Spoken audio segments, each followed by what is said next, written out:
That's what the WNBA is. It's a gay soap opera.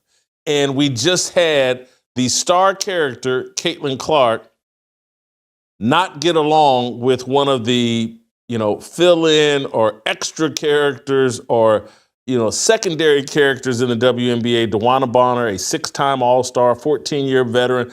Their big free agent acquisition this offseason, it just didn't work.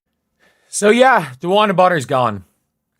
DeWanna Bonner is gone from the Indiana Fever. And Ari McDonald was re-signed, which is a positive thing. But I mean this when I say this. DeWanna Bonner had left the team before Ari McDonald. They got rid of Ari McDonald. The environment in Indianapolis with the Indiana Fever and their fan base, it's way too heterosexual for someone like DeWanna Bonner.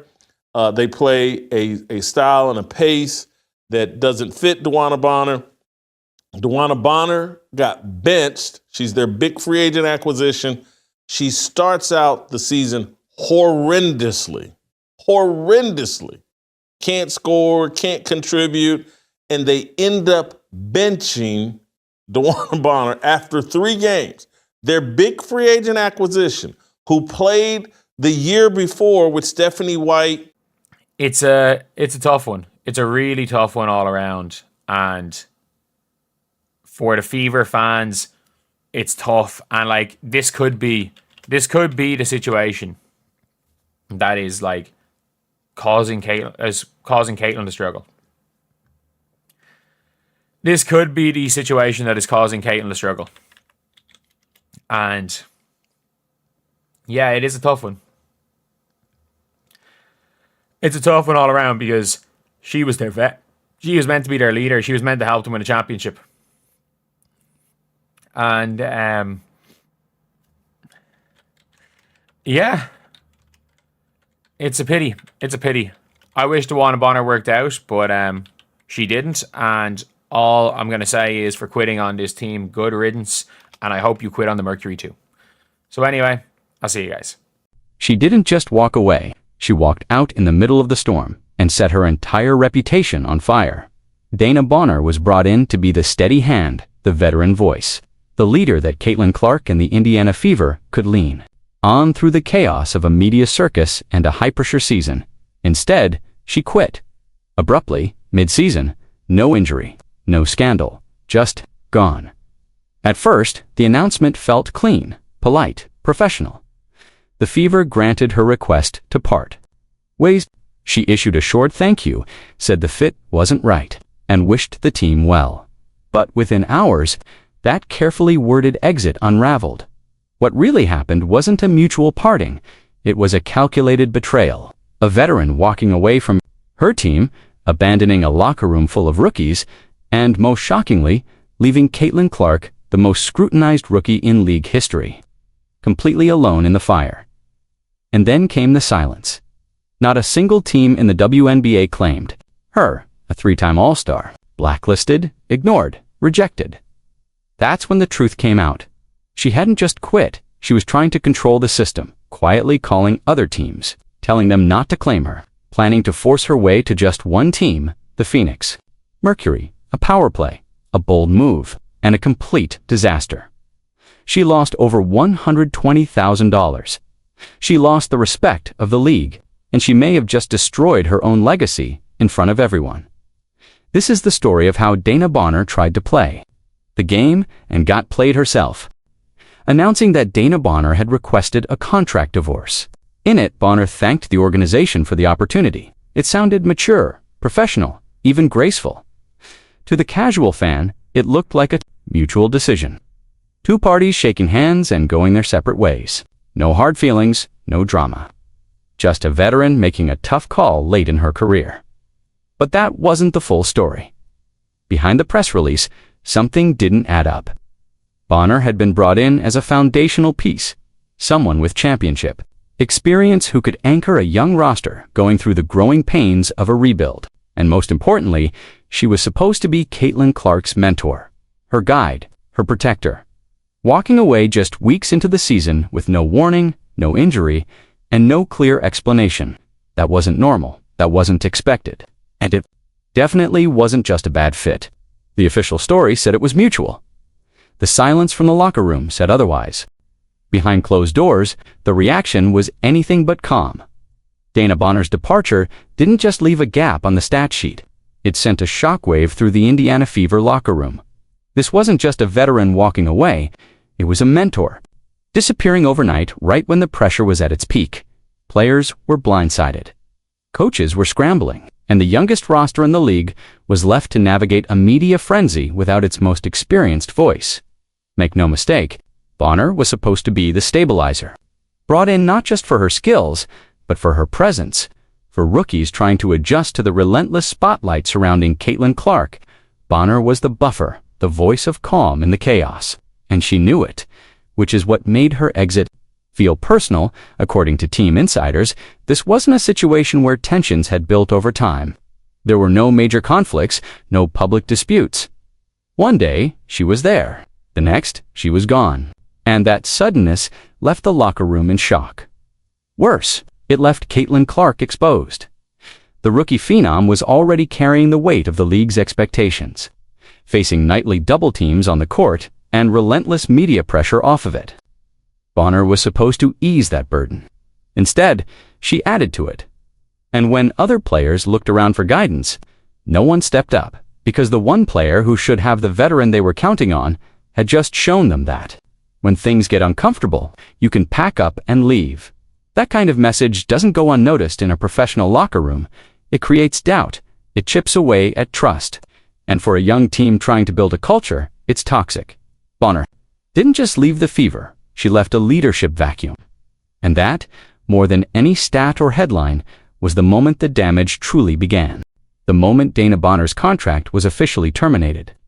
The clock started ticking. Under WNBA rules, a player released mid-season is placed on waivers for 48 hours. During that window, any of the league's other 11 teams can claim her and take on her full, guaranteed salary. For Bonner, a three-time All-Star with championship pedigree, this should have been routine. She wasn't just experienced, she was a proven scorer, a locker room leader, and a known quantity. And yet, the phone never rang. The 48 hours passed. No team placed a claim. Not one franchise was willing to take her on, even for free. That kind of silence doesn't happen by accident. Across the league, executives were watching, coaches were calculating. Every front office knew what was at stake. $200,000 in veteran talent, handed to them on a silver platter. But instead of jumping at the opportunity, every team took a collective step back. Why? Because word had already started to spread. According to league insiders, Bonner had been quietly reaching out to teams behind the scenes, not asking to be signed, but actively telling them not to claim her. The message was clear. She didn't want to be picked up off waivers. She wanted to hit the open market and sign with a specific team on her own terms. The Phoenix Mercury. It was a bold move, brazen even, but it was also a clear manipulation of the system. The waiver process exists to keep the league competitive, to give every team a fair shot. Bonner was trying to hijack that system, skipping the line and angling for a reunion. With her preferred franchise, the league noticed, and so did the teams. No one wanted to play along. No one wanted to get dragged into what now looked like a coordinated power play, one that disrespected the process, the team she left, and the league's integrity. So they responded the only way they could. They let her fall. Bonner cleared. Waivers unclaimed, a public rejection as loud as any press release. For a player of her stature, it was unprecedented. And it sent a message no one could ignore. You don't get to walk out on your team and expect the rest of the league to hold the door open. What looked like a professional split quickly unraveled into something far more calculated. Behind the polite statements and corporate press releases, Dana Bonner wasn't just stepping away. She was executing a plan, a power play, one that insiders say had been in motion long before her departure from Indiana became public, according to multiple league sources. Bonner and her camp were quietly contacting teams during the waiver period, not to pitch her value, but to warn them off. The message was direct. Do not claim me. She had one destination in mind, the Phoenix Mercury, and she wanted to make sure she arrived there on her terms, not through the waiver wire. And just like that, the mask came off. This wasn't about fit. This wasn't about locker room chemistry. This was a veteran player trying to override the rules of the league and orchestrate her own. Backdoor free agency, mid-season. She wanted the money from Indiana. She wanted the media exposure from playing with Caitlin Clark, and she wanted to end up in Phoenix without having to negotiate or compete. It was a high-stakes gamble, and on paper, it looked clever. But there was one fatal flaw: leverage. In the WNBA, power moves like this are typically reserved for MVPs, franchise players, superstars in their prime. Bonner, at 36, was none of those things anymore. She was a respected veteran, sure, but she didn't hold the kind of sway that lets a player rewrite the rules of engagement, and the league responded accordingly. The moment word leaked that Bonner had been instructing teams to stand down, front offices backed off. Executives weren't just annoyed, they were offended. The idea that a player could weaponize the system like this struck a nerve. It didn't just threaten Indiana, it threatened the integrity of league operations. Across the board, even Phoenix, the team Bonner was angling toward, reportedly got cold feet. They hadn't asked for this drama. They hadn't coordinated the move. And now suddenly, they were being painted as accomplices in a league-wide manipulation scandal. Sources close to the Mercury front office described them as hesitant, wary of bringing in a player who had just demonstrated a stunning willingness to abandon a team mid-season. What started as a strategic maneuver was now a PR nightmare. Bonner had tried to play chess, but she ended up flipping the whole board. Dana Bonner thought she was walking into Phoenix as a savior, a seasoned vet joining a rising squad, ready to chase one more shot at glory. But the reception, ice cold.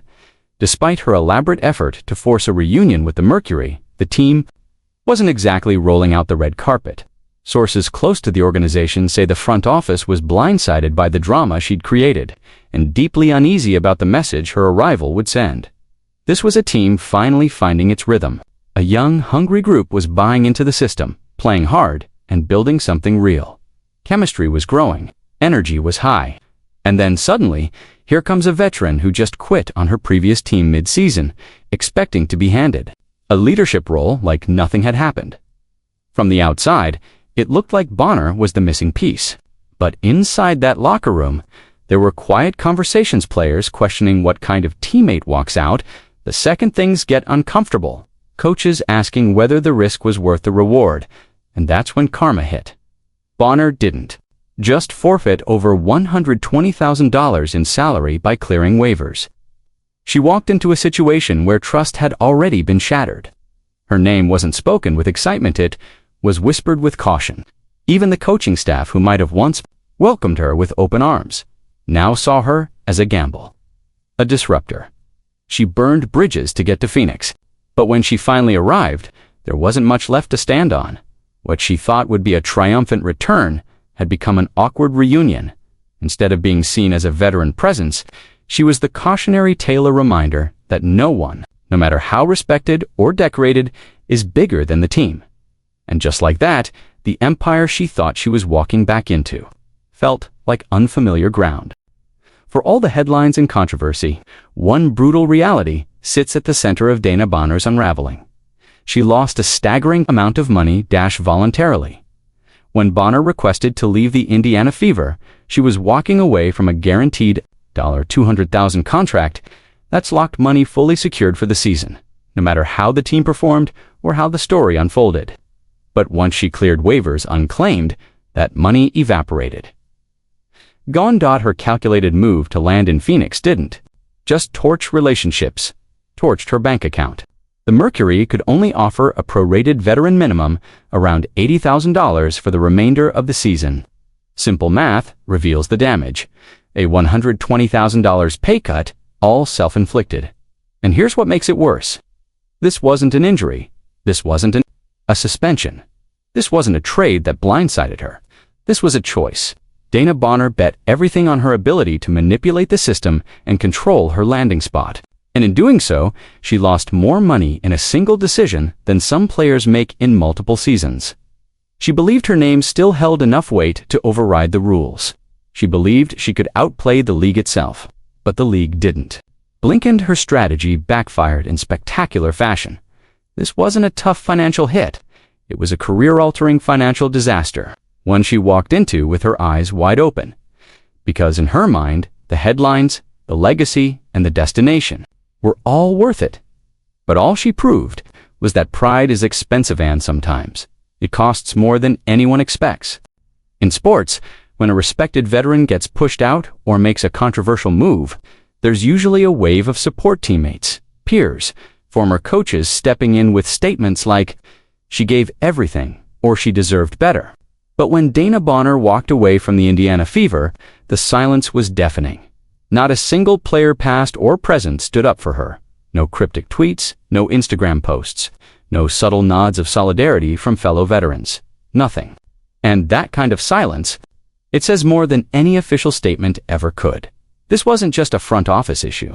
It wasn't a misunderstanding or a clash of personalities. It was a full-scale rejection from the very community that once respected her. For someone with Bonner's resume multiple All-Star nods, a championship pedigree, and over a decade of league service, you'd expect at least one voice to back her up. But the union stayed quiet. The Stars stayed quiet. Even the Mercury players she was so desperate to join. Quiet. And in professional sports, silence isn't neutral. Silence is a message. It told the world that her exit wasn't viewed as brave, or empowering. It was seen as selfish. That her decision didn't just violate a contract, it violated trust, because when players stop speaking up for one another, it's usually for one reason. They know the line was crossed, and in case they weren't going to follow her over it. Dana Bonner's dramatic exit wasn't just a personal scandal. It cracked open a dangerous door. The WNBA may struggle to close by abandoning her contract.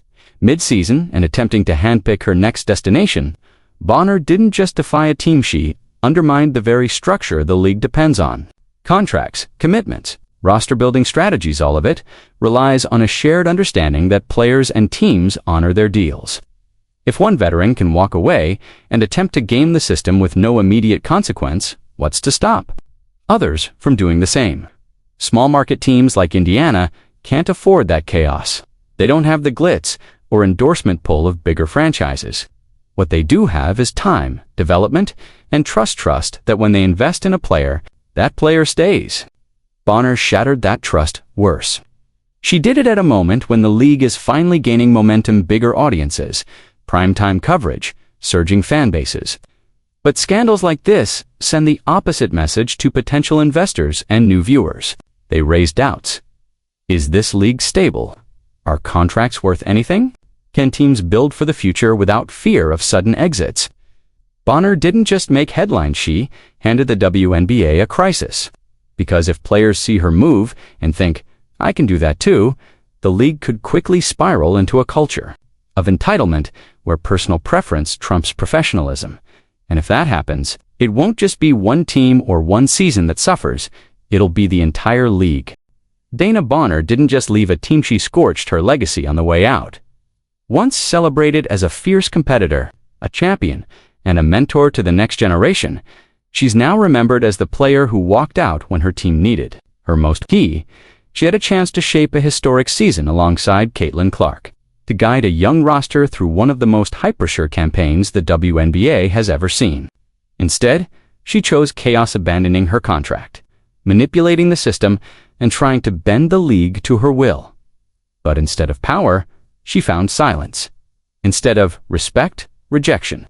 The league didn't fold to her demands. Her peers didn't rally behind her. And her dream destination hesitant, skeptical, barely willing to bring her on at all.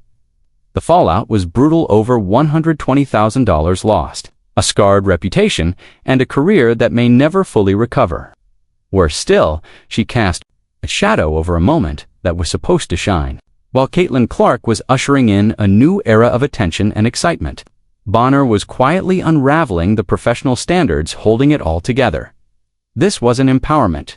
It was entitlement.